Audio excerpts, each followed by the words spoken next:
இன்றைக்கி ஒரு Sunday mini vlog தான் வந்து பார்க்க போகிறோம். ஸோ எத்தனை பேருக்கு சண்டே மார்னிங் இந்த இட்லியும் சிக்கன் குழம்பும் சாப்பிட ரொம்ப பிடிக்கும் அப்படிங்கிறத மறக்காமல் கமெண்ட் செக்ஷனில் வந்து கமெண்ட் பண்ணுங்கள். எனக்கு ரொம்பவே பிடிக்கும். சாப்பிட்டுட்டு நான் தூங்கிட்டேன். அதுக்கப்புறம் அம்மா வந்து லஞ்சுக்கு வந்து பார்த்திங்கன்னா மீன் குழம்பும் மீன் ஃப்ரையும் தான் வந்து செஞ்சுருந்தாங்க. ஸோ அப்படியே அது லஞ்சுமே சாப்பிட்டு முடிச்சுட்டு இப்போயுமே ஒரு அடிஷ்னலான ஸ்கில் கற்றுக்கிறது ரொம்பவே இம்பார்ட்டண்ட். அது கண்டிப்பாக நமக்கு ஹெல்ப்ஃபுல்லாக தான் இருக்கும். ஸோ என் தங்கச்சி இந்த லீவ்லலாம் இந்த ஆரி ஒர்க்லாம் போயிட்டு கற்றுக்கிட்டு இருந்தா 1 மந்த் கோர்ஸ் மாதிரி வந்து போயிட்டு நல்லாவே போட ஸ்டார்ட் பண்ணிட்டா.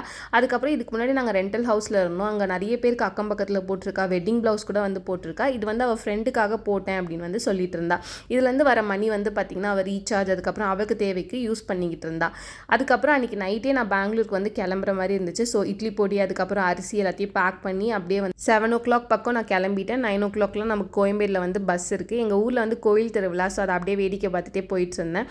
உங்கள் எல்லாருக்கும் என்னோடய வீடியோஸ் பிடிச்சுன்னா மறக்காமல் வந்து சப்ஸ்கிரைப் பண்ணுங்கள். Already Chennai to Bangalore video போட்டிருக்கேன். செக் அவுட் பண்ணி பாருங்கள்.